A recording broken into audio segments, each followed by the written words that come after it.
Now, I made 5 videos now on the Flint, Dibble, Graham-Hancock debate, and each one of them has been pretty well received, and I've had a lot of people ask me if I was going to put all the videos together when I'm done covering it into one big long video. I guess they want to like download it and listen to it as a podcast. I don't really know. I'm old. You're lucky I can edit these things to begin with, right? But anyway, my point here is it's going to be a month or two before I return to the debate. I've got Baalbek going and I'm researching the crap out of that. I don't like to half-ass my research, sorry. So it's going to be a second before I return to the debate. So in the meantime, I'm going to put these 5 videos together so you can watch them as a podcast or whatever it is that you youngins do with these things nowadays, or you old people that are doing things that I don't understand. I don't know. Again, whatever. You like long videos? Here you go. I've edited out as much of the junk as the intro over and over isn't there, and the outro and blah, blah, blah, blah, blah. So it should pretty much flow together. Hopefully this works for you. Thank you very much for your support so far, and I hope you enjoyed the Baalbek video. And for those of you that enjoy this sort of thing, I hope you enjoy this. Thank you very much. Hi, my name is Dan, and welcome to DeDunking.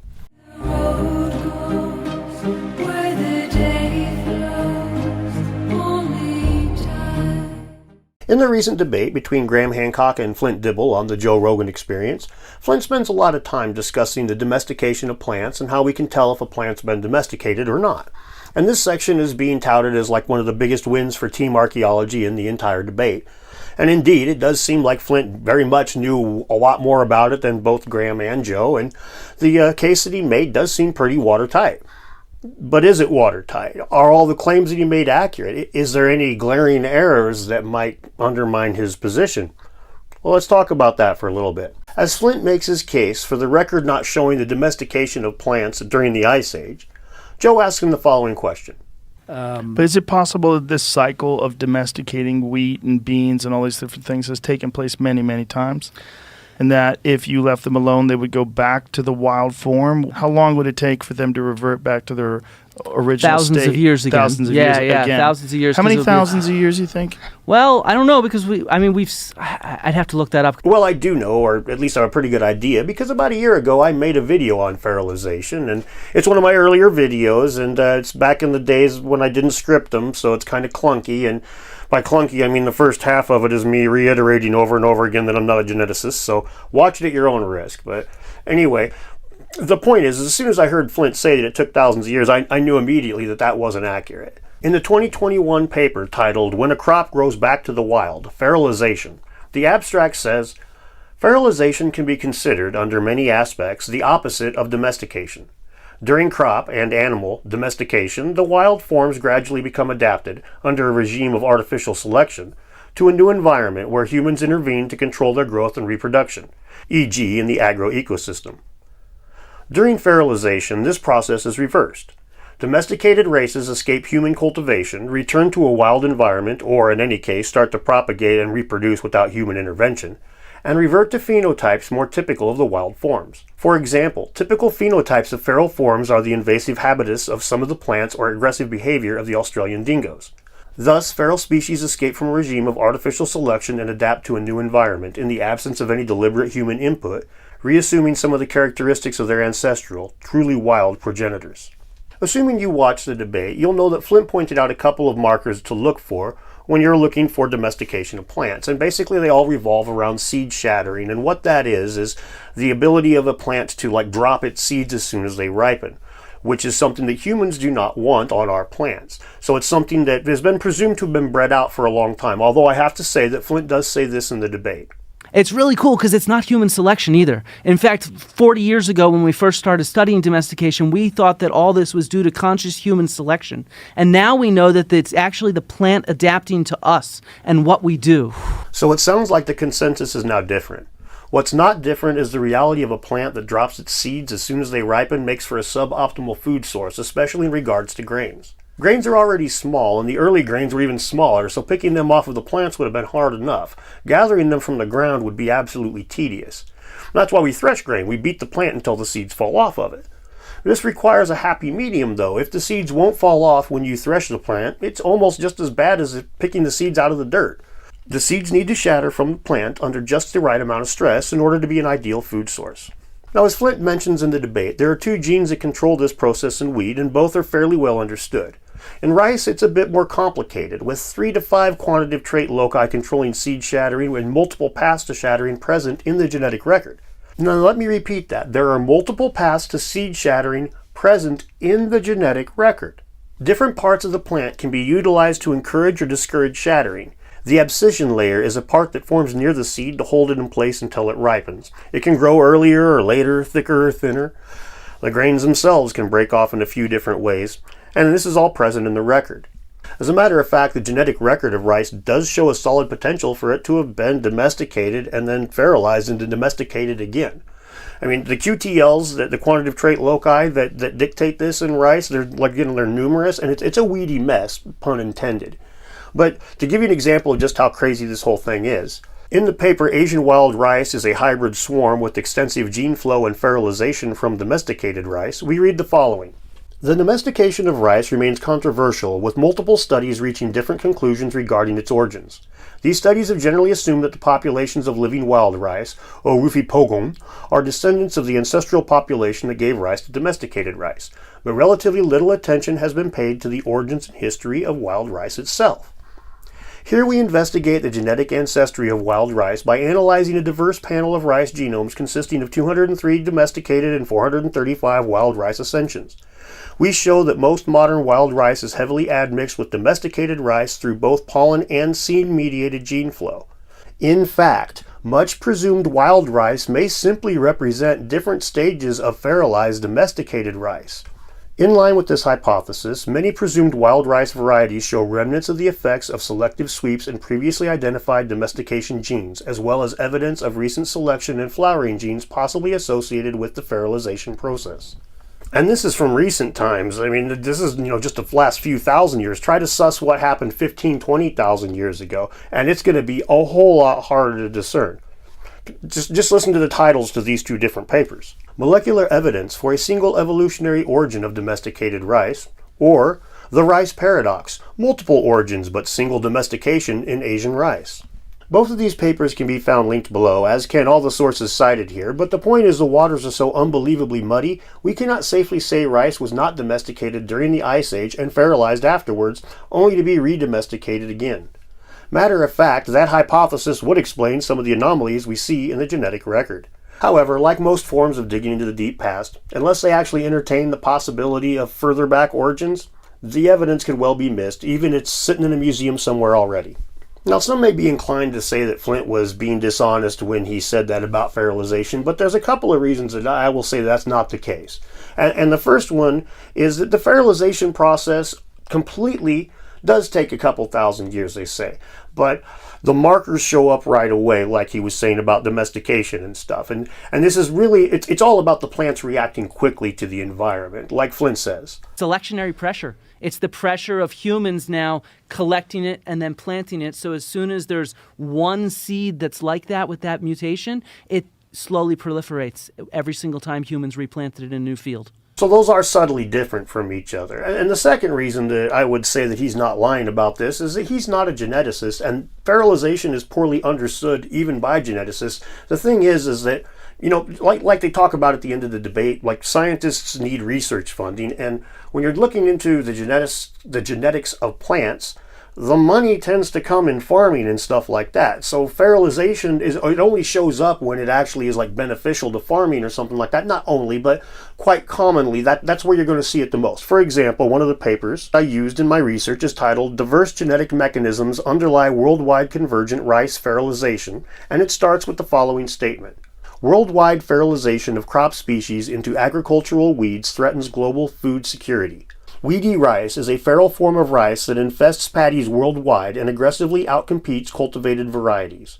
Despite increasing attention in recent years, a comprehensive understanding of the origins of weedy crop relatives and how a universal fertilization process acts at the genomic and molecular level to allow the rapid adaptation to weediness are still yet to be explored. So the research has to have real-world benefits in order to get that funding. So it's not surprising that Flint's not aware, because he's not a geneticist, and the study of fertilization doesn't really come up so much in archaeology as it does in like farming and stuff. So I give him a pass on that one. I don't think it's being dishonest. But when it comes to fertilization, In the paper I mentioned earlier, When a Crop Goes Back to the Wild, the authors say, although these recent studies of feralization in plants revealed several genomic regions differentiating feral from their progenitor domesticated forms, it is not yet clear and to what extent feralization involved additional direct or indirect changes affecting plant metabolism and its regulation. That's a lot of word salad there, but basically what that's saying is they're not really sure what happens when things get feralized, but they're starting to figure it out. And that paper isn't even 4 years old, so again, not surprising he doesn't understand this stuff very well. However, the way that he portrayed it was to shut down the argument that Hancock was making, and in this case you really can't do that. We don't know enough about rice in particular to say that it hasn't been domesticated and fertilized and domesticated again. It quite possibly could have been. Then, for those of you who've watched some of my other videos, you know that my prime candidate for Atlantis or lost civilization or whatever is Polynesians or Proto-Polynesians. So maybe they went to the sea when the Ice Age went to hell and the Younger Dryas and all of that, and so they left their rice behind and it just went back to the wild. It's speculation, right? But my point here is that you can't close the door on that with the genetic record or with the microscopic record even, because they don't know. They flat out say they don't know. They can't even find out from 1,000 years ago exactly which one of these has been fertilized and which one's not. So when you look back 12, 20,000 years, no effing clue as we currently sit. Perhaps you don't believe me, but how about the Molecular Biology and Evolutionary Journal? The origin of domesticated Asian rice has been a contentious topic, with conflicting evidence for either single or multiple domestication of this key crop species. Now, of course, it makes sense that the plants would revert to the most optimal way to survive. I mean, if you think about a plant that's not throwing off its seeds, it's not seed shattering, its seeds are just sitting there in the wild, so instead of sitting on the ground and growing into the next generation, it's just a snack waiting there for the next thing that comes by that eats those kinds of grains. So it's kind of critical that it throws those seeds as soon as possible. So the very first generation, the ones that really don't shatter very well, they all get eaten, and the next generation shows that shattering coming right back. So it's just as fast as the domestication, the fertilization starts right away. And I think that Graham and Flint both, if they thought about this for a few minutes, and Joe Rogan, all three of them, if they would have thought about this for a few minutes, I'm pretty sure that they would have come to the same conclusion. It's not that complicated of a concept, really, when you think about it. But, it's in the heat of the debate. You get all emotional. Everybody knows how that goes. You get all angry and pissy and fight. And, well, we end up with what we got. Now, I'll be responding to the rest of this debate like I did this part, really. We're in piecemeal, where it's like one point at a time. That way we can get into the details, and it's not like some big all-encompassing thing. That's what the debate was for. I'm going to talk about the individual portions of the debate, and we'll look into them and look behind the curtain, right? And for those of you who haven't watched me before, be well aware that I swing both ways and that I will criticize Hancock just as quickly as I criticize Dibble. So don't get all pissy with me when you show up in the next video and I say something you don't like, because all my subscribers have seen me say something I don't like. So just roll with it, baby. Around here I call them like I see them, teams be damned. And I wanted to respond to this part first instead of doing it piecemeal, just in order. And the reason was twofold. Number one, this is like one of the biggest points being bandied about right now, is proof of this big win. And it's not quite the big win that they seem to think it is, in my opinion. Doesn't seem like that adds up quite at all. And the second thing is it kind of proves that you need to look behind the curtain here. You need to actually check your sources, especially in this community. My God, you absolutely have to check everything that anybody says about anything, even me. In the Flint-Dibble Graham-Hancock debate, Flint made the case for metallurgy being something that we know for a fact didn't happen until relatively recent times. I'll let Flint explain. And I'd say we could definitively prove there was no large-scale metallurgy in the Ice Age. If you look at ice cores in the Arctic, right, we can track metallurgy of the Roman period, of medieval periods, based on lead emissions that end up in these ice cores. And there are no emissions from metallurgy in the Ice Age. Well, that seems pretty cut and dry, but as we saw in the last video, it might not necessarily be so. So let's take a look under the hood and see exactly what we've got here. Out the gate, what Flint said is fundamentally accurate, as far as how they determine if metallurgy occurred in a time and place. They look for heavy metal in the ice cores mostly, but also in bogs, caves, or other places where potential contamination of the samples gathered is small. Humans have created an impact in the amount of heavy metals present in the environment ever since we first harnessed fire. Burning wood releases some of these trace elements, and these have been used to determine if people used fire in a site or if they did not, especially in caves where they build up. Mining and smelting also releases heavy metals, more of them, so the traces of lead, copper, cadmium, cerium, and other metals are used as indicators for this activity. Lead is the more universal and abundant of these, and it shows up in all the metallurgy chemical signatures, which has caused it to be used as the standard indicator, a baseline for metal working of that time and place.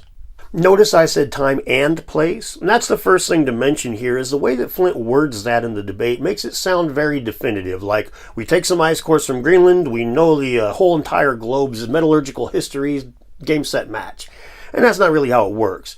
The ice cores in Greenland won't tell you anything about the metallurgical activity in the Andes up until like more modern times when it becomes this hugely industrial scale. But you go back 1,000 years, there is nothing in Greenland from the Andes. To find the history of metallurgy in the Andes, they took ice cores from the Illimani Glacier, which is in the Andes itself. They didn't even go to Antarctica or use the tons of ice housed at the National Snow and Ice Data Center to check Antarctic cores. They had ones from right next door, but convenience wasn't the only reason that they stuck to these cores. They were able to obtain a local signature of copper and lead in the natural dust of the environment by looking back further than they expected to find signs of humans working metal. In the paper itself, titled Ice Core Evidence in the Earliest Extensive Copper Metallurgy in the Andes 2,700 Years Ago, they explain it like this. To discriminate between the natural and anthropogenic origins of copper, enrichment factors were calculated. Enrichment factors are ratios of trace element concentrations to a lithogenic element such as aluminum, cerium, iron, lithium, neodymium, and titanium, which are normalized to the same elemental ratios of a reference material such as the global upper continental crust or the regional background.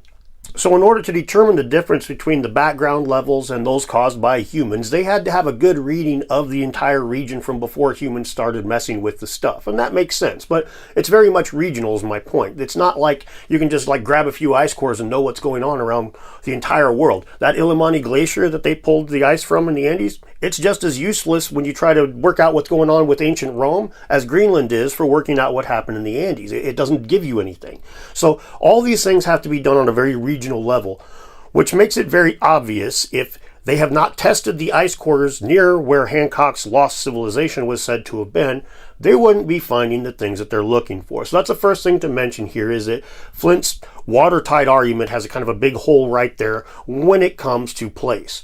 But what about time? I mentioned time as well. What else about that? What else about that? Man, I'm good with the words. Well, anyone who looks into the scientific stuff regarding lost civilizations won't be surprised by the issue we see here. They simply don't test far enough back in time with enough detail to tell us about metallurgy in the time Hancock's lost civilization is said to have existed. For example, the paper on the Andes I mentioned earlier goes back 6,500 years. It's about halfway. A paper titled Environmental Impact of Roman Mining and Its Correlation with the Archaeological Evidence, a European Perspective, that sets out to do just what the title says it is. Well, it goes back about 4,000 years. Basically, when looking for human influence via heavy metals, they look a while farther back to find that regional background, that baseline, and after that, they just use the time frames they're focused on to get tested. And this makes sense. These ice cores are expensive to obtain, hard to test, and the funding for any project is limited. So it's no fault of the scientists involved when they don't test ice cores going back 30,000 years when they're looking for signs of humans working metal. That would make the research many times more expensive, and since they assume there's nothing to find there in the way of metallurgy back then, it sounds like a waste of funding to them. And I don't disparage that one bit, I totally get it. But when Flint uses this to debunk Hancock's lost civilization, he's not really looking at all the angles here. I mean, yeah, we got ice cores going back hundreds of thousands of years, but they test for general lead in the environment. They're not using those specific fingerprints and backgrounds and stuff like we've been talking about, so they can't say with any certainty. They don't tell the same story, okay? They just talk about lead in the environment. They don't talk about all the fingerprints of metallurgy. To make certain my assumption about this was correct, that the scientists involved don't test for lead very often in older ice cores, I asked Dr. Peter Neff, aka Icy Pete, and he helped me out, as you can see. Now I have to say, he's one of the scientists with respect for the lab coat. You don't really see him acting the ass on the internet and compromising his image as an impartial researcher. So if I was you, I would go give him a follow. After I wrote this script, but before I recorded, Flint found the freaking thread where I talked to Dr. Peter Neff. Even though me and Flint both have each other blocked now on Twitter, he found the thread and he posts this scorched earth crap where he wants to make sure that no scientist will give me any information whatsoever. I guess, science educators nowadays are afraid of people that might use science in a way that undermines their bullshit on Joe Rogan. I don't really understand exactly what his reasoning is there to make sure that nobody talks to me, except for it does very much demonstrate he is a science educator second and a personality on the internet first. Much science, big influence. Now, in my last video, I didn't explain it well enough, I guess, but I did show that rice has a strong possibility of having been domesticated, returned to the wild, and domesticated again. I was still accused of simply playing Atlantis of the gaps, which normally is a fair criticism, but in that case, and in this case here, it is not. We do have evidence in the record of repeated rises and drops of lead in the ice cores from Antarctica, and these rises and falls, they directly correspond to changes in the climate. During periods, like now, when the glaciers are lower than normal, we see more lead in the record. In times when the glaciers are at their height, we see less lead in the record. This is as regular as clockwork, and of course the scientists have taken notice and they have an explanation. More dust kicked up when less water covers the earth makes for more metal in the ice cores, that's what they say. But it could very well be humans working metal, certainly not on the scale that we do now, but it would track. It gets warmer, we start messing around with things, including metallurgy, that shows up as lead in the record. It gets colder, we throw rocks and sticks at each other for a few thousand years, not so much lead in the record. Gets warmer again. My point is that when Flint says, no, you cannot have it for certain, there's no way there was metallurgy, it's like, man, I could easily look at this graph and be like, well, I mean, how do we not know that there was metallurgy or not? What we would need to do is to find all those little other trace elements, the fingerprints, the regional things that we talked about earlier. And that's pretty complicated, right? That normally would seem like the kind of thing to be like, well, sorry guys, don't know what to tell you here. But actually, I've got an answer for this one, surprisingly enough. Remember earlier when I mentioned all that ice in the archive at the National Snow and Ice Data Center? The answer is probably there. Well, more specifically at the National Science Foundation Ice Course Facility, where over 17,000 meters of ice are stored from around the world. 17,000 meters is roughly 55,775 vinyl records for you other Americans. But my point is in that facility, the ice is available to be examined, kind of, in a frozen room and with all kinds of other special precautions. In other words, it's not available to me or to you, but to guys like Icy Pete, it most certainly is. So, now, obviously, like I said earlier, a normal scientific bit of research, they're not going to have the funding to just go doing all this kind of stuff. But if we financed somebody that, was able to do it, kind of like, David Koch or the Edgar Cayce Foundation did when it came to carbon dating the Great Pyramids, we could actually check and see if there are signs of metallurgy in the record. The ice core data it's housed. All we have to do is go dig into it and look at it. But again, I can't do it and you can't do it. So my point is this is a way that doesn't require a trip to Antarctica for us to see if Dibble or Hancock is right. Are those jumps in the lead in the record between glacial periods from human activity or not? See, this could give us some actual answers. Do we have chemical signatures of smelting, mining, or the like in these prehistoric times? Or is it just dust? Or does human history follow the pattern many believe it does? A serpent eating its own tail, a never-ending cycle of cataclysm and rebirth. As I said in my last video, the answers could be on a shelf somewhere and we wouldn't know it. Well, in this video, I can tell you where that shelf would be. Science is a beautiful thing. I wouldn't have to worry about getting too wordy in these videos if I didn't love science as much as I do. Easy for me to talk with too much jargon because I read 20 papers and look up a bunch of definitions and forget that my viewers have not done all of that. I love the science because it answers questions like nothing humans have ever utilized in the past. But the way it gets used to debunk ideas can very often be overzealous, and this is a perfect example. We simply have no data from the appropriate time period to conclusively tell us whether or not metallurgy occurred. But we do have times when it looked like it may have, long ago, during the lowest glacial periods. But this isn't going to look good on Joe Rogan as far as Flint's concerned, and it most certainly would give Hancock too much wiggle room. So if your intention is to debunk him instead of fairly evaluate his claims, you really don't want to mention this. Now, since I've already covered two parts of the debate now, and I haven't said anything really too critical of Hancock, I wanted to point out for the people that are like, this guy never going to say anything about Hancock. Here's a video where I talk about the Bimini Road. Here's a video where I talk about Ganong Padang.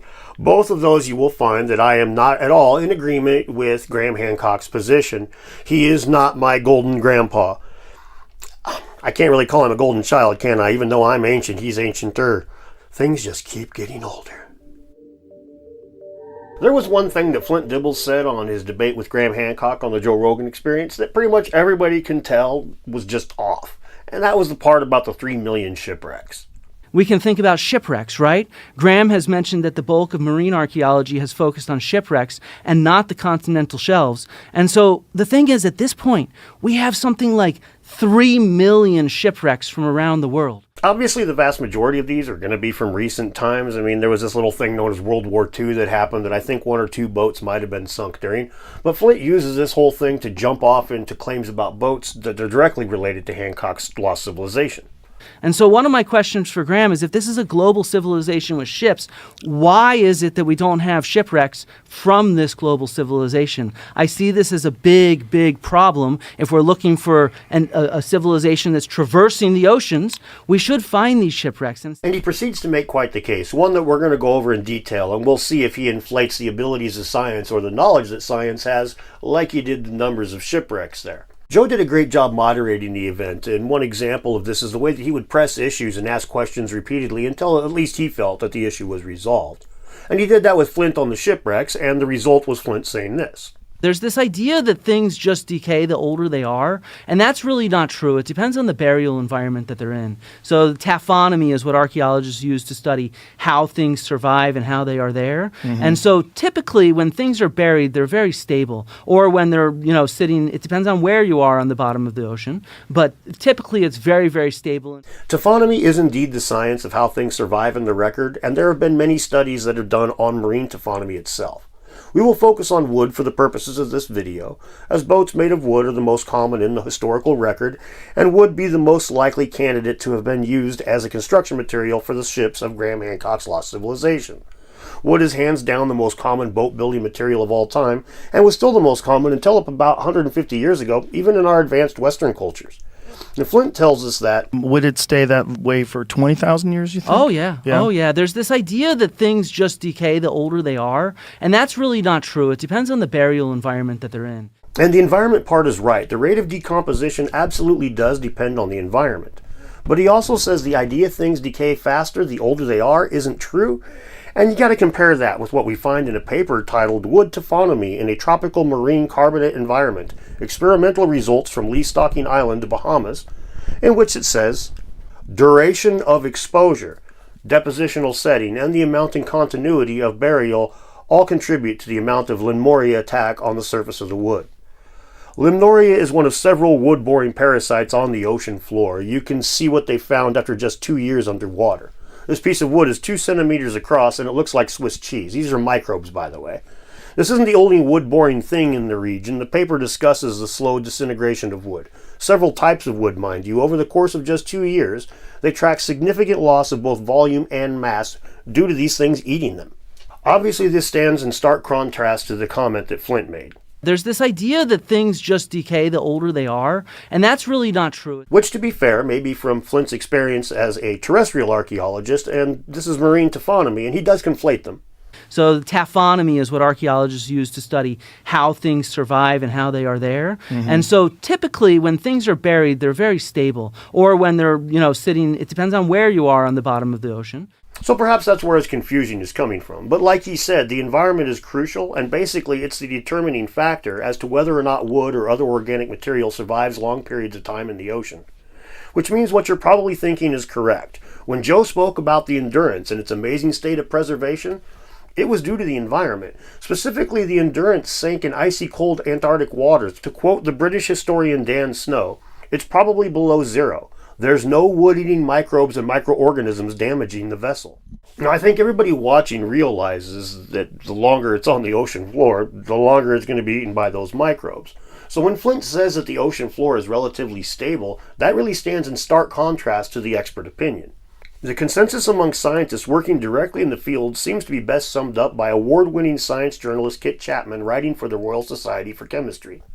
The state of a shipwreck depends on a host of factors. How long it's been underwater, the materials it's made from, the depth, temperature and currents of water, whether it's sank or fresh in salt water. These factors also affect the kind of creatures that will try to make the wreck their home and that are responsible for most of the damage and degradation. The endurance was so well preserved because the microorganisms that typically devour a wooden wreck do not live in the cold, hostile waters of the Antarctic.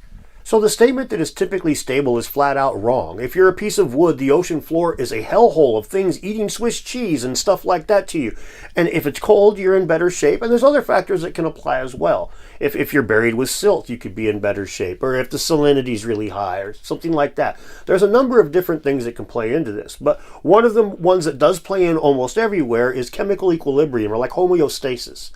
So in general, wood will decay. So, in a lot of underwater environments, it'll just preserve as long as it's in homeostasis. This is basically the chemical balance between the object and its surroundings. Once it chemically doesn't stand out, it's not really food or whatever for the other critters, and at this point, barnacles and the like will usually cover the object, which then will cover the ship in concretions, they're called. They're hard, mineral-rich layers that serve as a sort of armor. This will protect the shipwreck from further predation. Even the current has trouble penetrating the rigid skin that the barnacles leave behind. This leaves these weird casts of the vessel. The ship's mostly gone with just little that remains is covered in hard minerals. You've seen these sort of images before. And once this has occurred, the ship can last for a long time in this state, but not forever. Eventually, the wood, because it's hollowed out, will collapse under the weight of the concretions, and the ship will be lost. This is why most shipwrecks, even ones that are considered generally well preserved, are more or less piles of debris. Flint talks about one where the nets are intact, and this shipwreck is considered to be very intact. I mean, the preservation underwater is amazing. There's the shipwreck off the coast of Italy that I just presented what was on the Bad Boy of Science YouTube about shipwrecks and stuff. And there's still the vine netting that was holding the Roman cargo was still preserved. Wow. I mean, it is well preserved, but it's also a complete wreck. At 2,000 years old, the state of preservation is pretty remarkable. But it covered in mud immediately upon sinking. And like a fossil, the situation that allowed for this to happen is very unique. Also, like the fossil record, we know we only get a tiny fraction of a percent of what actually has happened in the record. And despite Flint's claims otherwise, time is definitely a factor on how long something will survive on the ocean floor. I mean, there's places like the Black Sea that have some remarkably well-preserved shipwrecks there, but that's due to the higher salinity and the lack of things eating them, and they still eventually collapse and crumble and fall to crap. And that's not part of the world's oceans anyway, so it doesn't even really count when we're looking at Graham-Hancock's Lost Civilization. The way Flint uses a hole in the record to disprove Hancock reminds me of a creationist asking where the missing link is. Flint is well aware the record is spotty, but he wants to use that lack of something being in it as proof that it doesn't exist. But he's not even thinking his position through, at least not how it relates to Hancock's. Flint has told us why things get preserved, and I've made sure you, the viewer, know the basics of what he said and how the science works. Equilibrium with the environment, covered in mud or silt, encased in barnacles and their mineral-rich secretions, or extreme circumstances like cold or high salinity are what it takes to preserve a shipwreck. All these conditions rely on stability, the water staying the same temperature, the currents flowing the same, the silt covering the ship consistently. But Hancock's proposed lost civilization was said to have been wiped out by a flood, the oceans of the world causing the destruction on the land. Now, of course, this is contentious. There's a lot of debates about it. The Younger Dryas impact hypothesis and all of that, and there's two very distinct camps fighting about it. And since we have that going on, we can be pretty certain that this debate won't be resolved satisfactorily anytime soon. But what we do know is that the Younger Dryas was a time of extreme climate change in the record. Nobody's going to argue that. And it also changed the sediment layers in the ocean, and it changed the Gulf Stream in the ocean. It changed shit in the ocean a lot. In the following quote from the 2015 paper, The Role of the Gulf Stream in the European Climate, they discuss the changes to the Atlantic meridional overturning circulation, a part of the Gulf Stream that is responsible for carrying warm water from the tropics to Europe. Myriad proxies from sediment cores suggest that variations in Gulf Stream transport are coincident with swings in European climate over the past 15,000 years. For example, protactinium-231 and thorium-230 ratios suggest that the rate of the North Atlantic deep water export in the deep branch of the Atlantic meridional overturning circulation, AMOC, was reduced during the Younger Dryas cooling, implying an equal reduction in mass flux of the shallow branch of the AMOC. Oxygen isotopes of benthic foraminifera, a type of protozoa, straddling the Gulf Stream on either side of the Florida Straits, are consistent with a smaller temperature contrast across the straits during the Younger Dryas, which is interpreted as a reduced density gradient and a smaller geostrophic Gulf Stream transport. This reduced geostrophic Gulf Stream transport could be associated with a slowdown in either the AMOC or wind-driven components of the Gulf Stream. Nutrient proxies with carbon isotopes and cadmium suggest that during the Younger Dryas, the deep North Atlantic was filled with high nutrient waters, an indicator that this area of the ocean was more sluggishly ventilated and thus the AMOC transport was reduced. Now there's a lot of words there, and there's a lot to unpack in what the whole Gulf Stream and everything that happened in the Younger Dryas, and that's really outside the scope of this video. But what's important to take note of is that science is very clear that during the time that would have been the destruction of Graham Hancock's lost civilization, the oceans were tumultuous. Things were under a lot of change. So all of the conditions that Flint describes would have potentially been under heavy fire. Things underwater were moving around. The Gulf Stream changed. If it was in cold water, it may well find itself getting hammered with warm water for a minute. If it had been buried with silt, it may find itself uncovered with silt. It was a rough time to be in the seas, and Flint's well aware of this. And if he really thought about this with like an open mind and was trying to have a fair conversation instead of debunk Hancock, he would have known that this was the case and that his point wasn't really going to get very far. But he kind of had blinders on through this whole thing. He kind of had like a little bit of a double standard thing going on and stuff. And my next point will show that kind of. To those people, some people might argue with me. My final point, you can't really argue with it as far as I'm concerned. It definitely shows a pretty clear double standard. Now, Joe does mention the notion of water moving sediment off the wrecks and exposing them to predation again. Pay close attention to how Flint words this. Now, what about the shifting of sediment at the bottom of the ocean when you're dealing with things like 10, 20,000 years ago, 30,000 years ago? Yeah, so there's actually, I was just talking with Jessica Cook-Hale out of Bradford about this. And actually, so she's done some studies off the coast of Florida of sort of hurricanes that are coming in today because she's excavating Stone Age shell mounds there. And it turns out, actually, that the hurricanes coming in today really don't disturb them much at all. He answers a question about the sediment shifting in general with a specific answer that only applies to hurricanes and other surface activities. As I showed in the paper just a second ago, the Gulf Stream changes. This concept is simple. Glaciers melt or other increasing water flow causes more sediment to end up in the sea. Shifting currents changes the sediment on things that were long covered. This is covered in extreme detail in a couple of papers that I'll link below. Post-glacial flooding of the Bering Land Bridge dated to 11,000 before present based on new geophysical and sediment records, and rapid oceanic and atmospheric changes during the Younger Dryas cold period. The clearest, easiest quote that I can give you from a legit scientific paper comes from the sedimentary system response to the global sea level in the East China Sea since the last glacial maximum.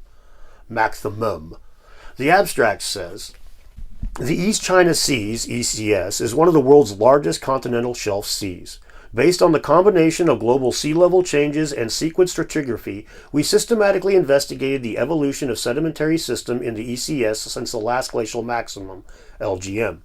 We have defined the transgressive boundary layer and constructed several sedimentary models of the ECS on the sequence stratigraphy and evolution of tidal sand ridges since the LGM, and sediment sourced to sink during the high sea level.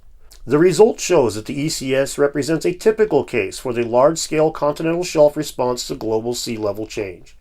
3 sedimentary system tracts have been formed in the ECS since the LGM. First is a low-stand system tract corresponding to the late of the last glaciation in LGM. The progressive wedge occurred along the Okinawa Trough Slope and the Paleocoastal Zone along the continental shelf edge. Second is a transgressive system tract that corresponds to the last deglaciation. A large-scale transgressive boundary layer and tidal sand ridges were formed in this stage. Third is the high-stand system tract corresponding to the high sea level. Notice they say this is a typical case. They have 3 different types of changes in the way that the sediment's laid on the ocean floor right there, on the continental shelf where all the shipwrecks and stuff happen, right? 3 different types when the sea level rise, and this is typical. I mean, I could belabor this point for a minute, but I think what's important to point out here is that when Flint spoke about surface level activity like hurricanes, he's not really taking into account the things that Hancock would definitely posit, which would be a flood, which would definitely change the way things are, as science knows. So that was, again, he just kind of dodged the issue there. It seems like a heavy double standard here, or at the very least, like just seriously not thinking things through. Because sediment isn't stable after a flood, neither is temperature. And that's why the oldest boat that we have found is from a bog. It's not from the ocean. Bogs are an environment that stays considerably more stable than the open seas do. The boat is called the Pesse canoe, and it's about 9 or 10,000 years old. Now, when you go back into Roman times and before, there's actually very little in the record, not very much at all in the way of shipwrecks. But we do have some signs of boats being used long before then even.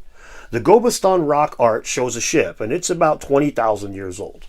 On the Isle of Wight, a prehistoric boat building site was discovered in 2005. The director of the Maritime Archaeological Trust, Gary Member, had this to say about the site.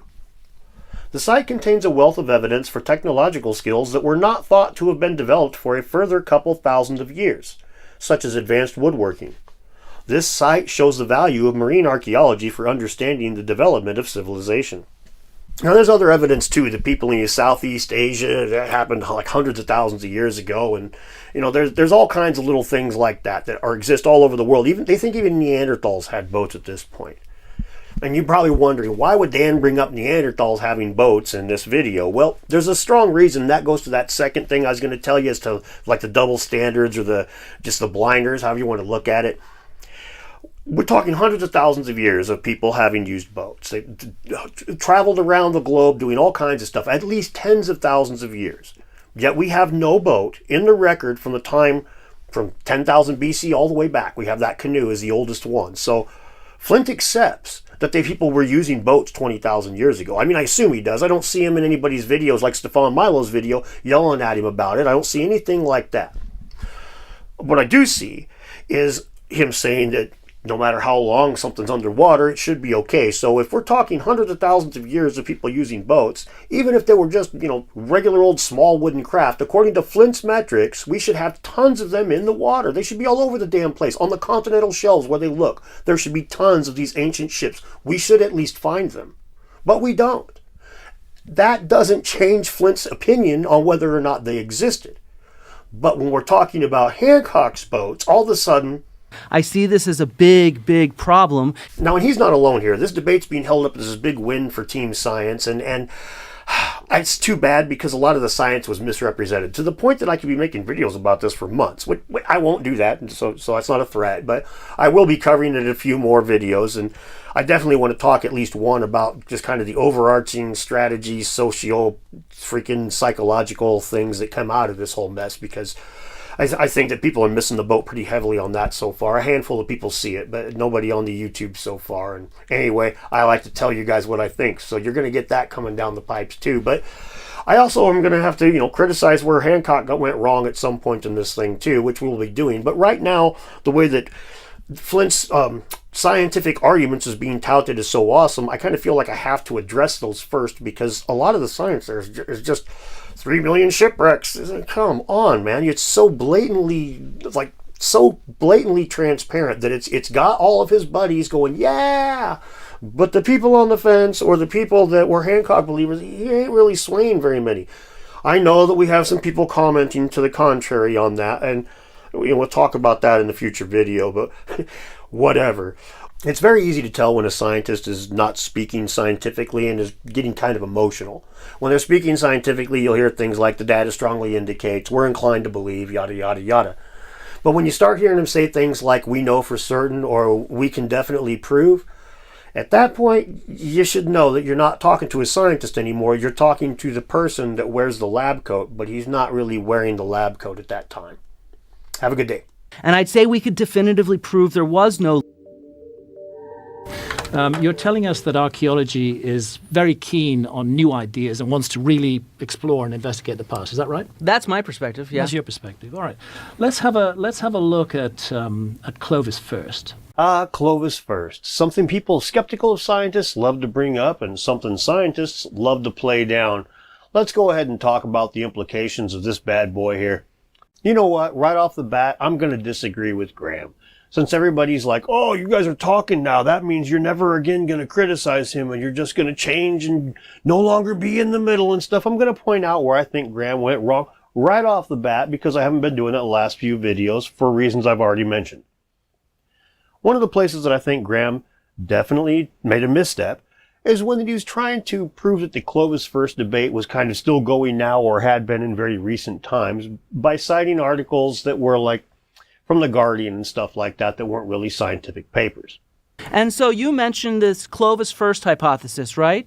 It's been decades. You bring up news articles and headlines that say that it's still being debunked.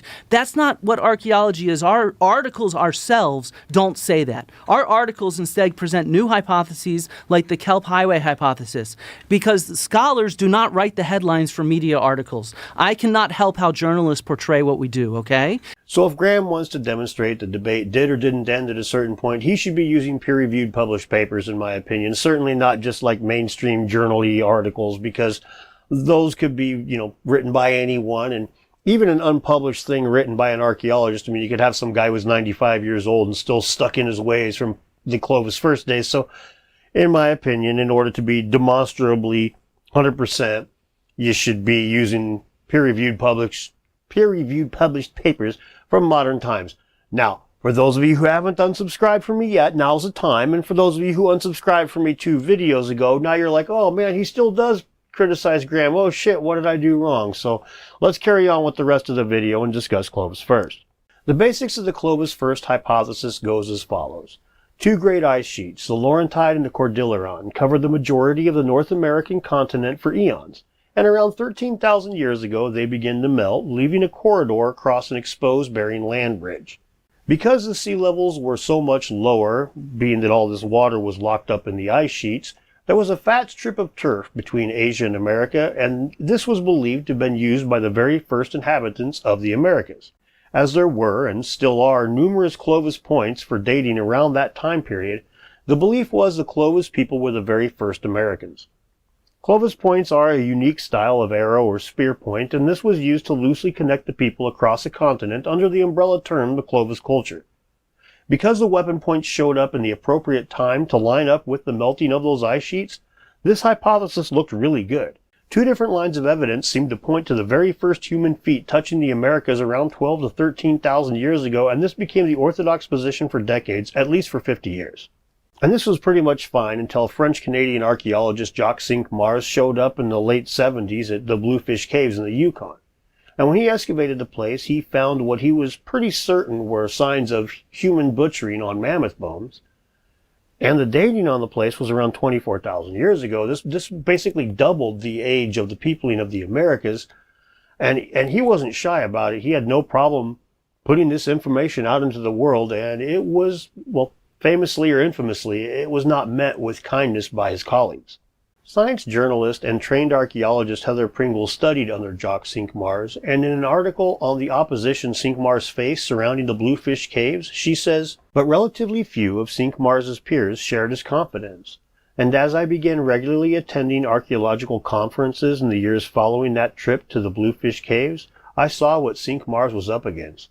Sitting in halls with Canadian and American researchers, I witnessed what happened when archaeologists presented data that contradicted the Clovis first model. Often a polite bemusement spread through the room, as if the audience was dealing with some crackpot uncle. Or the atmosphere grew testy and tense as someone began grilling the presenter. But once or twice, the mask of professional respect slipped completely. I heard laughter and snickering in the room." She was there. She saw firsthand what he faced. And I think it's important to pay attention to what she says here. Because she doesn't say that all the archaeologists on the planet oppose Cinq-Mars, but she does say that he faced a hegemony of ideas, basically, that he faced an uphill battle trying to get his ideas out into the public, and that it ended up damaging his career. It ended up damaging, most likely, his mental health, although she doesn't say that directly. It's pretty obviously implied from the words that are used there.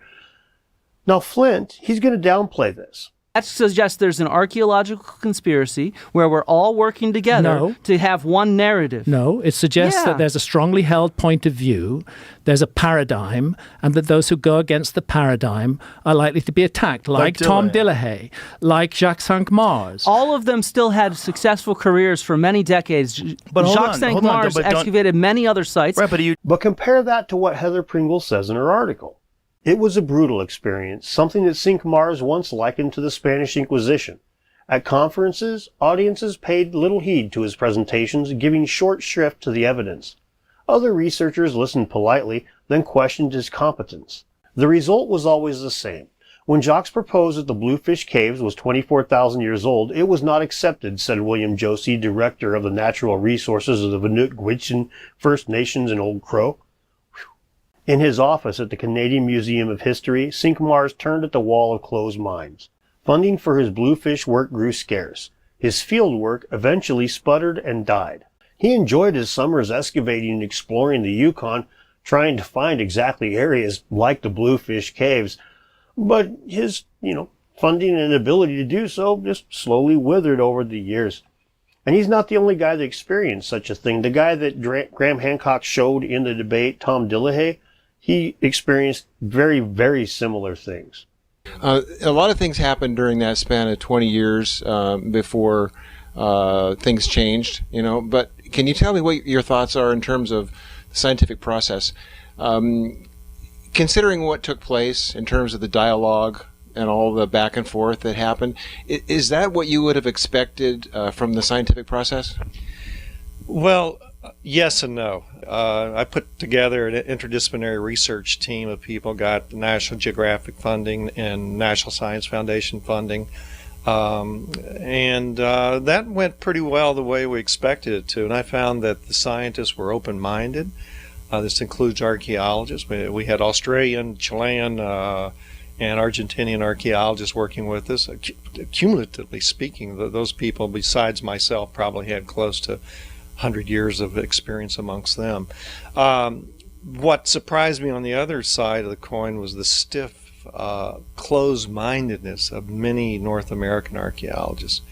There were some North American archaeologists, particularly those who worked in Latin America, Alan Bryan, Ruth Gruen, a few others, open-minded. Of course, Montevideo, they sort of fit the paradigm they were expecting. But I found Europeans much more open-minded. But some of the North American colleagues were very difficult to deal with, and I think at times presenting a very unhealthy atmosphere. Cutting us off before we could present the data at meetings, not talking with us about it, refusing to even look at the data, this sort of thing. Now here it's pretty clear he faced a lot of opposition when he went public, but he's also clear it wasn't everyone. It was a very select, specific group of archaeologists that opposed him. Now I know that me and Graham are in contact now, so it's expected that I never disagree with him on anything, but I have to say I think that Graham misses the significance of this. The distinction between who is involved with the gatekeeping and who isn't is actually very important in my mind. While it's clear that the people who are most directly connected to the Clovis first model, mostly North American archaeologists, were unscientific in their treatment of the site, North American archaeologists who were working in South America were not opposed to the findings out of hand. In fact, as Dillehay puts it, there were some North American archaeologists, particularly those who worked in Latin America, Alan Bryan, Ruth Gruen, a few others, open-minded. Of course, Montevideo, they sort of fit the paradigm they were expecting. Basically, it's the same old, same old. A few bad apples are ruining it for everyone. Now, Flint's going to say, oh, it's not really that bad, it doesn't really ruin much. And Graham's going to attribute it to more archaeologists than, in my opinion, should be deemed guilty of this crime, although I can completely understand why, because now check it out. He gets a letter, he sees the letter, the SAA letter, for example, to Netflix. And it's from the Society of American Archaeology, and it's got effing United States government letterhead, SAA, at 5,000 members strong. It makes it come across that 5,000 people think this should be the thing. And when nobody really speaks up in opposition that has an SAA letterhead themselves, it's pretty easy for him to at least lump those 5,000 into the group that think that he should write off.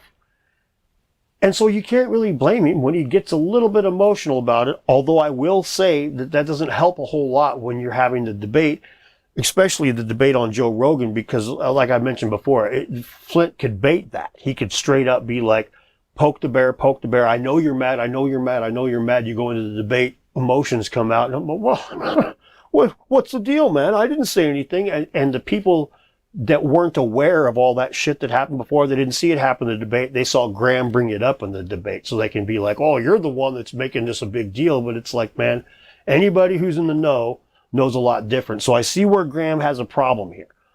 But it is certainly not all archaeologists. It's just a handful. For example, Thomas F. Lynch wrote papers debunking the idea that Ice Age humans existed in South America, and Dillehay wrote papers in response, and this is all back in the 90s about Monteverde and sites similar to that. I'll link one of the papers below. After that, you can sign into View, and it's free, and it doesn't require anything but a Gmail account, and then others are going to show up next to the articles. You can see all the responses these guys had next to each other, and other scientists weighing in, and it's an old debate, but it's very much worth reading, because we'll see quotes like this from Dillehay. A recent review by Lynch of late Pleistocene sites in South America is impaired by numerous errors and misrepresentations. Now, if you've watched my other videos on the debate, I don't really need to explain this parallel to you. You've already seen it. Flint has kind of consistently misrepresented things and misunderstood where Hancock is coming from. And that puts Graham in a position where he does feel justified in just like railing against archaeology in general. Although, again, I will say that I don't think that that's the answer or a healthy path forward. Although I do get why he feels the way he does. Because let's be clear, when Ancient Apocalypse is review bombed before it's been up for a day, it's clearly an attack on his work and his ability to publicly express that work. This has created quite the Hatfield and McCoy scenario, although in this case we can safely say archaeologists fired the first shots. Just read Fingerprints of the Gods. It doesn't have the combative tone against archaeologists that Ancient Apocalypse does. But back in the 90s, nobody had called Hancock a racist. Nobody was trying to deplatform him. Nobody had conflated his work with things like, they're saying that I embolden extreme voices that misrepresent archaeological knowledge in order to spread false historical narratives that are overtly misogynistic, chauvinistic, racist, and anti-Semitic. I mean, you apply those labels to somebody and you're going to get that person hated. The point is, I see why Graham thinks the SAA and its 5,000 members are like part of the problem. I've said similar things, even though I was mostly saying it to piss people off, because in reality, I recognize there's a lot of SAA members who really don't have a dog in that fight. Although I will point out that if you're a member of a group that's saying stupid shit like this and you let it run amok, you are letting them sully your group, and then guys like me come along and pick at it. But you know, that's getting off a little bit into the weeds. This whole mess got really bad. It bled into like actually endangering Dillahay's life when you look at the Clovis first thing I mean by this whole mess. Like, check this out.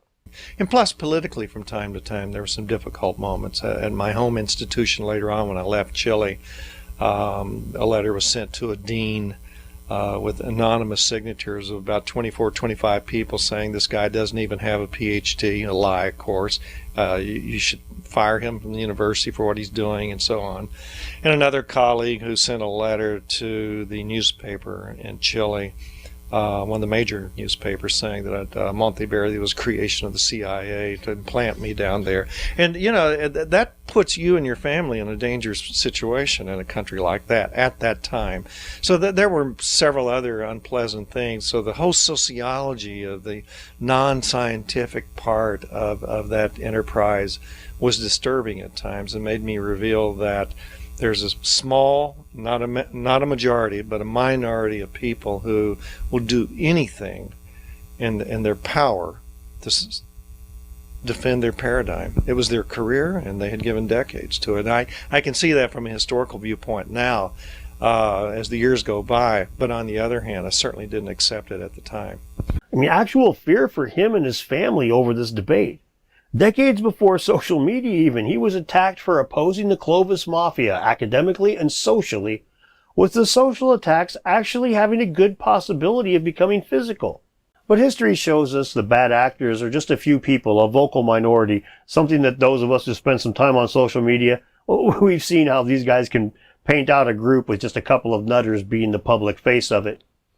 But in this case, this is the same kind of hegemony actually existed before Clovis first, and is the same kind of scenario in the Americas, in the debate around the peopling of the Americas. And basically, one guy and his buddy, and then a handful of their cohorts, held the hegemony into place and kept the peopling of the Americas dating back to about 3,000 years ago, maybe 4,000 years ago if you got crazy. And that was the limit. Ailes Hydrilica, who totally never got made fun of in school for his last name, was an anthropologist in the first half of the 20th century. And he was firmly of the opinion that the site of Folsom, New Mexico was a hoax, because the evidence said the site was about 10,000 years old, and Hedblika believed there was no way people were in the Americas that far back in time. And as he was the head of the Smithsonian Institute's Physical Anthropology Division, he was well positioned to block finds from being accepted as legitimate. It took a very long time, but eventually the Folsom site was accepted, and Folsom Man became, for a time, the first human in the Americas. But before that, if you wanted to be an archaeologist in North America, you couldn't posit the peopling of North America before 2000 BC and be successful, or you would run amok of Hedrikla and his friends, and then they would ruin your career. And this is documented well, links below. So this dynamic isn't new, not even in regards to the debates surrounding the peopling of the Americas. And Flint is right when he points out that it's just a few assholes. Monteverdi. How did you feel when he was describing what was ultimately true, but was being dismissed and he was being shut off and people weren't willing to look at the data? How do you feel as an archaeologist? Oh, I think that's complete. I don't mean that what Graham's saying is bullshit. I think it's complete bullshit for any colleagues of mine that try to shoot down actual evidence. That is ridiculous. I'm not trying to say that all of archaeology is like any community of people. There includes some assholes. I have worked with some assholes before. But these assholes have a lot of power, and this is something Graham recognizes because that power gets used against him all the time. But Flint, he doesn't recognize it because he's one of those assholes. Take the Younger Dryas impact hypothesis, or Gunung Padang. Now both have a stark difference in opinion between the people who publish the papers and the quote-unquote mainstream academics. And both have been attacked by the Atlantis Mafia. But unlike the Clovis Mafia, here we have a group of people of different specialties. These aren't all just North American archaeologists railing against the Younger Dryas impact hypothesis. And it's not just Indonesian archaeologists attacking the Gunung Padang paper published by Dr. Danny Jawa, however you pronounce it, sorry.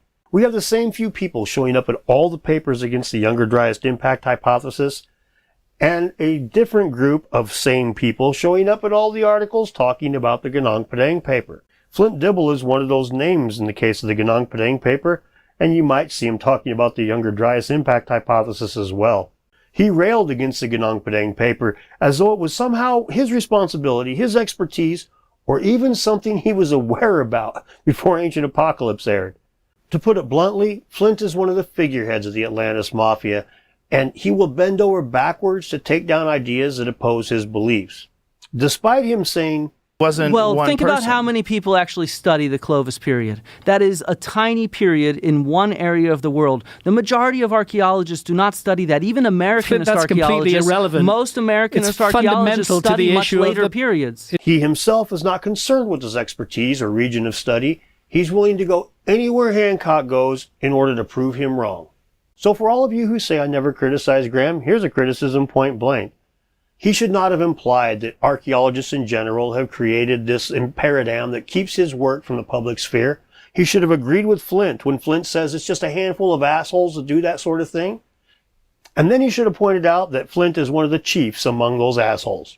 You said you're public enemy number one. Yes, I am. Clearly, Flint, to you, because you have, and John Hoops, for example, from the University of Kansas. I can play you some stuff from John Hoops, too, if you want.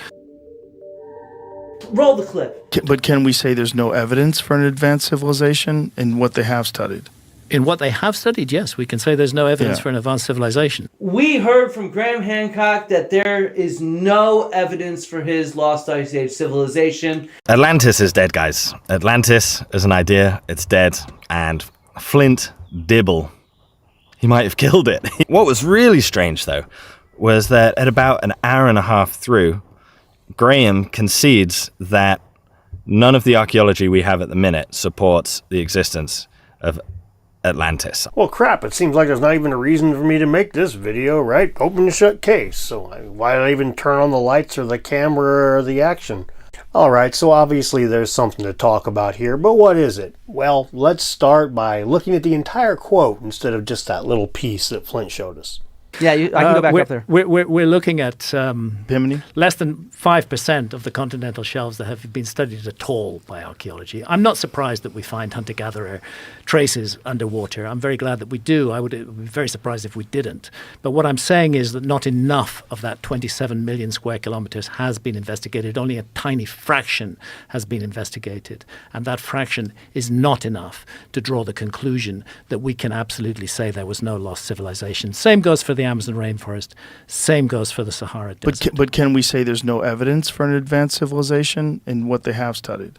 In what they have studied, yes, we can say there's no evidence for an advanced civilization. So here it is quite clear they're talking about the underwater archaeology that's been done, not all the archaeology on the entire planet. Here, listen to the beginning of the clip again. Yeah, I can go back up there. We're looking at Bimini? less than 5% of the continental shelves that have been studied at all by archaeology. Now, Graham does mention the Amazon and the Sahara, so this is still a case of Atlantis of the gaps. But my point here is the quote is being completely misconstrued. He's talking about underwater archaeology only, and they're making it out to be, he said there's no evidence whatsoever of his lost civilization. And Flint kicked that off. Let's be very clear about that. And let's also be clear. If you were to ask Mr. Hancock, hey, Graham, what do you think about the evidence for your lost civilization? What would you provide? He would immediately go to the things that he's mentioned in his books. It's not like I have to speculate very hard here. He would say things like the Piri-Reis map, the Erroneous Phineas map, the astronomy that some of these ancient civilizations had that he would say is out of place. Now, you might not agree with those as evidence, but that's what he would call evidence. Myths, legends, gigantic stone edifices that he believes could not be built without some form of higher technology than we attribute to the ancients. For example, even the Great Pyramid falls into this. Now, the Great Pyramid of Giza is probably the most stunning of all these ancient structures. And the stones are immense, and some of them were cut from a quarry that's hundreds of miles away. How do you think they did that? Well, some of them, the granite in the Great Pyramid comes from more than 500 miles to the south. If you look at the famous King's Chamber, its walls and its roof are, the ceiling of the King's Chamber are all made with gigantic granite blocks. Stunning detail. Stunning detail. Those blocks on the roof of the King's Chamber weigh 70 tons each. Now, Egyptologists will tell you that, they could move heavy blocks because they put them on wet sand and they push them along on wet sand. Well, maybe if you're just at ground level, that will do. But when you're 350 feet above the ground, as you are in the King's Chamber, that won't do at all. I don't know how they did it. All I know is they did it. I don't think anybody knows how they did it, how they lifted those stones, how they brought them up to that level. I think we're looking, again, at a lost technology. Yes, I just proved to you that Graham Hancock believes the pyramids are products of ancient high technology in order to counter an argument made by an archaeologist. We truly live in bizarro world. One where everyone pretends they don't know what they do in order to feel like they gotta win by proxy on Joe Rogan. It's kind of scary, to be honest, because this isn't new. Hancock has always claimed his evidence consists of myth, legend, a few quote-unquote precision things in the record, and the massive stone structures we see around the world. And Flint is completely aware of this. As a matter of fact, he led with this in the debate as a mutually agreed upon thing between him and Mr. Hancock. Check it out. Graham is in many ways the first person to admit that the evidence he has is fingerprints. It's kind of what he thinks is this technological transmission to hunter-gatherers, but he does not have any direct dated evidence of this civilization. It's, after all, a lost civilization, right? So it is a bit underhanded to then hold up a clip of Hancock agreeing with that point, one Dibble highlights that is in fact an agreed upon point out the gate, and then say, haha, gotcha, especially when he's removed some of the context. And the result of this dishonesty? Well, I showed you a little taste of it at the beginning of this video. There are tons of people that just show up and be like, Hancock said he has no evidence. What are you even talking about? And that's not what he said. But Flint sure made sure that that's how it went out into the world. Flint Dibble then points out we have thousands of underwater hunter-gatherer archaeological sites in the record, and this is true. But he really does ignore a few glaring issues when it comes to what he expects to find. We find stone, and that's basically it, besides a few small exceptions. In archaeology, these are known as lithic specimens. They're pieces of stone that have been worked by human hands. From something as intricate and arguably made from high-tech as the Schitt's disc, to a piece of stone that was knocked off of an arrowhead as it was being made. All of these are known as lithic specimens to archaeologists, and they're considered evidence for human habitation and all that jazz. But what about the evidence for ancient high technology in the record? What would happen if some of that were actually to turn up? Well, a serious problem faced by underwater archaeologists is treasure hunters. Shipwrecks in particular are targeted and looted without being reported all the time, and this has been a problem since before archaeology was even a word. In an essay titled "Treasure Hunters Pose Problems for Archaeologists," the following account of a recent organized looting of a shipwreck is given. On October 5, 1804, the frigate La Mercedes came to the end of its journey at the bottom of the sea near Cape of St. Mary at the south of Portugal. A surprise attack by the English wiped out the fleet, which was about to reach its destination. At the time, the two nations were at peace. However, that didn't matter much to the British Royal Navy. The tides and the fish were the silent guardians of the treasure, which remained with the sunken Mercedes for more than 2 centuries. That is, until its discovery was announced with great fanfare in 2007. Since 1999, electric lights and robotic submarines have been periodically disturbing the peace of the seabed in secret. The company Odyssey Marine Exploration was sweeping the bottom of the sea in search of the wreck, even though this was a potentially delicate archaeological site. It found its target, almost 600,000 silver and gold coins minted in Peru during the time of Charles IV, the King of Spain. The coins were transferred from Gibraltar to Florida, where Odyssey had its headquarters. However, the Spanish government initiated a lawsuit against the company. In 2011, the 11th Circuit Court of Appeals in Atlanta, Georgia, upheld the decision of a Florida judge who ruled in favor of Spain. The coins were returned in 2012 under a legal decision that no longer allowed any type of appeal or reversal. However, investigators still discovered that the company had wrongfully hidden some of the objects recovered from the site in Gibraltar. In the end, the company was forced to return everything and pay a large sum of court costs. So even today, with all the laws protecting underwater archaeological sites from treasure hunters are still a big problem, even in the form of like organized companies going to do it. And we don't know for sure what they hid totally. We just know what we found out that they hid. They may have hid all kinds of cool stuff that we don't know. I've talked about this kind of thing before. Where Are the Missing Artifacts, I believe is the name of the video. There'll be a link down below. The thumbnail looks like that. You know how to find my other videos. I assume if you're watching me, you're astute enough to figure that one out. That's what it looks like if you're interested. But one thing I didn't get into there was if we think of the possibility 10,000 years ago there were people looking for treasure underwater with technology that they recently lost being their primary focus, right? They're looking for old cool tech. It wouldn't be a surprise at all that all we found today was stone, with the occasional piece seeming a bit too well made for the time that it came from, but that's about it. Or consider the possibility of 10,000 years of treasure hunting on the coasts. I mean, people would keep the site secret as long as possible and loot them as much as they could, but the more unique the piece, the more sought after it is, and there's plenty of rich buyers that can change a fisherman's life. And this has been a thing for hundreds of years, if not thousands. Obviously, this is less of an evidence-based argument than it is a logical one, but I personally think it holds up pretty well. I mean, what would you do tomorrow if the end of the world was happening? What would you go loot shit at all? Yeah, I think so, and I don't think you'd be alone.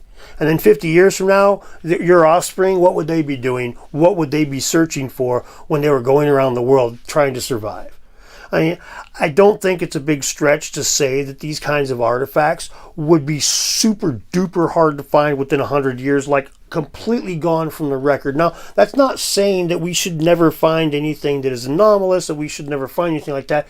It is saying that when these kinds of things turn up, the museums that's willing to put somebody's name on a plaque is firmly in like 1,000th place after eBay, Craigslist, auction houses, black market deals. You get what I'm saying here.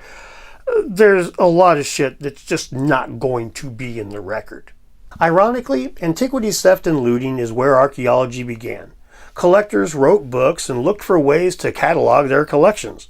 And as time went on, this became part of academia, but its origins were in stealing artifacts and selling them to collectors or placing them in Western museums. From the earliest days of Egyptology to the noble savage myth of the 19th century American anthropologists, procuring artifacts from indigenous people has been a central focus of archaeology since its inception. Now, why do I mention this? Well, in that Society for American Archaeology letter, Dibble and others accuse Hancock of spreading white supremacist rhetoric, and their reasoning is Hancock cites sources from the 19th century that are problematic. But modern Egyptologists still cite their early founders, like Flinders Petrie, a eugenicist who was outspoken about the thing. He shows up all the time in the citations of Egyptology. He's straight up racist by modern standards. So the idea that Graham Hancock citing Ignatius Donnelly, who's a guy that was, by today's standards, would certainly be a racist, but back in those days he was an abolitionist and considered a progressive. So the idea that this make Hancock's work somehow part of a tradition of white supremacist rhetoric is laughable when it's coming from an archaeologist. But that's the broad brush approach. I frequently point out that's kind of bullshit, so let's look at Flint himself. Flint is a teacher at Dartmouth. And as you can see in the debate, like many teachers, he likes to use visual aids, real tangible things to illustrate his point. Dartmouth recently had a problem. In 2023, they had to reevaluate the remains on the campus as they were not in compliance with the Native American Graves and Repatriation Act, called NAGPRA for short. I'll let the then standing president of Dartmouth explain the issue, as he did then to the press. President Philip J. Hanlon, 77, apologized for Dartmouth's wrongful possession of Native American ancestral remains and the resulting trauma to Native American and indigenous members of the Dartmouth community and to the greater Indian country.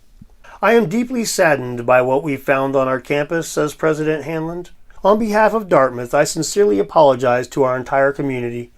This is an extremely painful discovery, especially for Native Americans and indigenous students and alumni, and for the faculty and staff who believed in good faith that they were not teaching with ancestral remains in their classrooms and labs. Did you catch that last part? Staff teaching in classrooms and labs with ancestral remains of indigenous Americans? Staff like Flint Dibble, who likes to use a lot of hands-on stuff? From his About page, I'm an innovative teacher who challenges students to think outside of the box and write clear, evidence-based narratives. My goal is to always provide a hands-on experience with the past through primary sources. So there's a very real possibility that at some point Flint was teaching a class with an illegal Native American bone in his hand, immorally obtained and illegal to still be holding. Now, he didn't know that at the time. And maybe it wasn't even him. Maybe it was a colleague of his. But certainly somebody there, the president, said so. Right?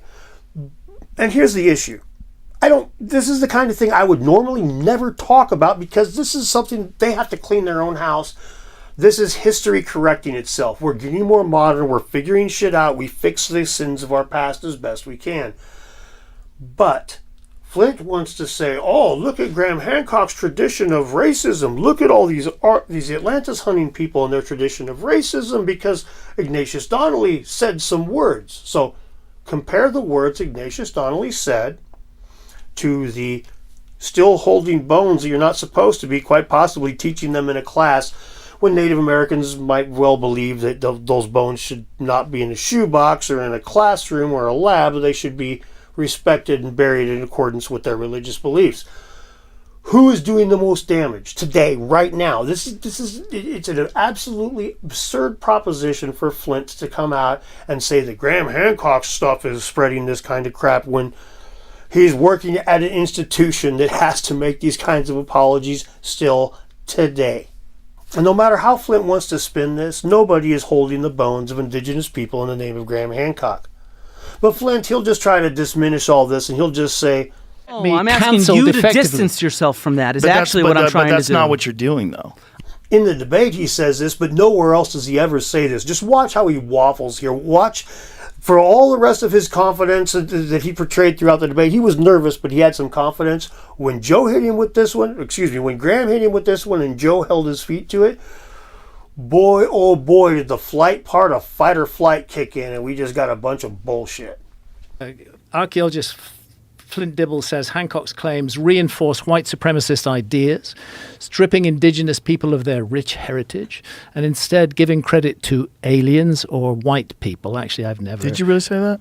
No, I said that this idea of Atlantis, the way it goes back 200 years, it has been used for those reasons. So are you saying your quote is incorrect? I think that it's editing me out of context, Graham. I've never called you a white supremacist or a racist. No. It's stripped credit away from local cultures of their heritage. Right, but he's not doing that. I never said he did. I said that he's I citing understand. these sources. But this is something that is a very nuanced subject. And when you say that it reinforces white supremacy, again, I said the sources do. reinforce white supremacist ideas, stripping indigenous people with a rich heritage, and instead giving credit to aliens or white people. None of those things are true. I know Graham doesn't even talk about aliens, right? But and so did that's you why I'm say that?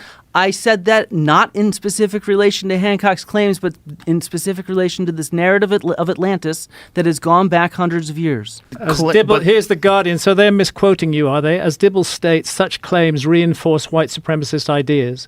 They strip indigenous people of their rich heritage and instead give credit to aliens or white people. Why didn't you get the Guardian to put that right? Well, I don't. Did you decide actually what say they that, write. though? I did not say that Graham reinforces white supremacist ideas. As I've said, So this the quote is not history- real? They stripped the stories of Atlantis. Yes, right. So the quote reinforce white supremacist ideas, that's not yours. No, that's not a quote. It's not in quotation. Right, it was in the other article. That's what I'm getting And to. again, They in that- strip indigenous people of their rich heritage and give credit to aliens or white people. Well- In short, the series promotes ideas of race science that are outdated and long debunked. And this is And your I did not own. say. Right, but this that's is your not own, his quote, This is though. your own article, Flint. Here you are. I'm quoting from. That's a quote from your article published in the Conversation. So this the quote is not history- real? They stripped the stories of Atlantis. Yes, right. So the And- quote reinforce white supremacist ideas, that's not yours. No, that's not a quote. It's not in quotation. Right, it was in the other article. And he knows he's full of shit. Here's all of his talk of white supremacy in the article he wrote right after the debate. My goal is to share the magnitude and diversity of human achievement. Pseudo-archaeology robs indigenous peoples of their heritage. Hancock's narrative of engineering feats from some lost civilization includes a sphinx in Africa, pyramids in Mesoamerica, and an enormous terraced monument in Indonesia. Does it include Stonehenge? No. Hancock says ancient British people built that. Hancock and other pseudo-archaeologists center white Europeans as able creators while chalking up the accomplishments of other peoples to outside influencers, the Atlantis civilization, aliens, lizard people, or the lost empire of Tartaria. Real archaeology inoculates people against the online and in-person racists who take Hancock's polished presentation of a mysterious civilization and twist it into overt white supremacy. So where exactly did Flint ask Graham Hancock to distance himself from white supremacy? He didn't, despite claiming so in the Joe Rogan thing and being like, oh yeah, man, that's all I'm out. I'm not calling you racist. I just want you to distance yourself from those guys. In reality, he don't care about that. He never mentions it. I'll link a bunch of the stuff down below where he's cried about this stuff. He never mentions distancing yourself from that. Instead, he conflates all the way to Tartaria, stuff that like a lot of the guys that get a little questionable with it go to. Flint will conflate Hancock with all of it before he gives him any benefit of the doubt at all. It's so intellectually dishonest that, well, here we are. Normally I accept people thinking differently than each other. What qualifies as evidence for one person just won't for another quite frequently. And in most things, I'm completely tolerant of this. I don't believe in this or that, but I won't call you stupid if you believe in it.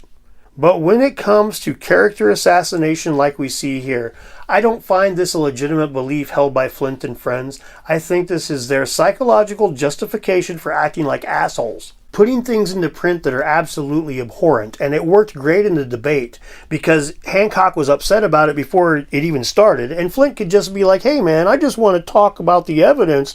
I don't know what your deal is here. But try finding an article that he's written on Hancock that doesn't include these tacit accusations of spreading racist bullshit, and then see if it actually asks him to distance himself from those people. An archaeologist who may well have illegally held Native American bones in his hands while teaching, calling a guy like Hancock a spreader of white supremacist rhetoric is like a Holocaust camp executioner calling an edgy 4chan poster out for spreading white supremacist rhetoric. As Jesus is quoted with saying, "Remove the log from your own eye before removing the splinter from your brother's eye. That way you can see clearly when you go to take out that sliver." In other words, clean your damn house before you go pointing fingers, Flint. This is why I rail against debunkers who misspeak more than pseudoscientists who I think are completely wrong. Perhaps you have heard of the Milgram experiment? After World War II, wanting to understand how Germany got normal people to commit atrocities against their neighbors, Stanley Milgram conducted an experiment in which scientists in lab coats instructed test subjects to administer electric shocks to other people. The people receiving the shocks were actors, and the point of the experiment was to see how far the test subject would take the experiment before stopping. As many as 65% of the test subjects would administer shocks up to the point that they believed it would be lethal if they were instructed to do so by a scientist. To be honest, this experiment focused on authority in general, but specifically it was scientific authority being represented here. If the impartial person who has more knowledge than I says carry on, I'm going to effing carry on. And that was how the public perceived scientists in 1963. But in recent years, the damage to the reputation of science in general has been troubling to me. Not because I want to dress up in a lab coat and zap people who piss me off. Anyway, my issue with these sort of things is that they erode the public's faith in science in a manner that I don't think Flint or many others, even guys like Andrew Rakich from Autenshey Films, who really has a nuanced take film on this debate, he doesn't seem to have noticed this at all. By treating this discussion like a debate instead of test this hypothesis in a fair way, he demonstrated a lack of scientificness, I guess you could say. I mean, the impartiality you would expect from a scientist was completely devoid from his arguments. Instead, they were all-encompassing, full of errors that kind of landed on his side of the fence, just happened to at any rate, and basically wouldn't even own the worst shit that he did to Hancock before the debate. It was weaselly. Apparently he doesn't realize that outside his small community that this does look unscientific as hell. He betrays ego as a motivating factor to any astute observer. Indeed, his entire video covering the aftermath of the debate is dripping with smug comments. So how did it go is the question I always get. How did it go? Well, let's see. Roll the clip. But can we say there's no evidence for an advanced civilization in what they have studied? In what they have studied, yes, we can say there's no evidence for an advanced civilization. We heard from Graham Hancock that there is no evidence for his lost ice age civilization. This is one of the memes that somebody sent me, and ding, ding, ding, yeah. I feel pretty good. Clearly, I went in as prepared as I could, and there's a whole lot of stuff. I probably only shared 20 to 30% of what I went in with. What I was able to show was, fortunately, just how much evidence we have. We have so much evidence, archaeological evidence, all over the globe. You know, I talked about one of the surveys he did in Egypt and the Sahara. Graham saying, archaeologists have not surveyed the Sahara.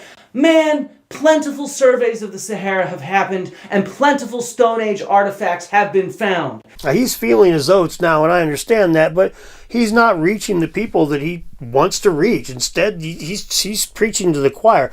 Do you remember the SAA letter that I mentioned earlier, the one that Hancock mentions in the debate? In it, 3 reasons are listed for the Society of American Archaeologists requesting the documentary be reclassified as fiction. The first reason listed tells us what the real problem is, why they wrote that letter, why they combat guys like Hancock, and why they frequently get so overzealous that a dumb electrician can highlight the issues in their arguments.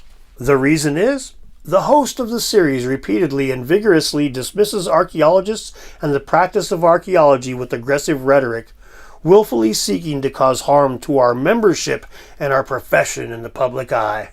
The second reason highlights the difference between Hancock's theories and the academic consensus. You know, what you would actually expect. Third is the BS cries of racism I mentioned earlier. Their number one reason is personal attacks. You make archaeologists look bad, well, you make us all look bad, and we're going to come in there. And then Flint came in there, guns a-blazing, in it to win it. But it's all ego-driven, man. Just science, no, fucking nothing to do with science. It's just ego. In my video, Archaeology Needs a Carl Sagan, I point out that the tactics Flint used here is basically wasted efforts. They could be making stories sound more fun and therefore more interesting to the public, but instead they play whack-a-mole with opposing ideas like Atlantis. Now, in my opinion, this is totally a losing proposition for him. And check out that video if you're interested. The link is below. I mention this because Flint is pushing the opposite direction. He didn't just laugh uncomfortably or whatever. He is misrepresenting the science openly in order to try to win this debate. And this is the kind of thing that is just, it is not going to pan out well in the long term. I'm not the only person noticing this. Even Chris Dunn did it at the end of his appearance on Joe Rogan. The entire Atlantis hunting community is looking at Flint's arguments with a fine-tooth comb. And most of us are seeing the same thing.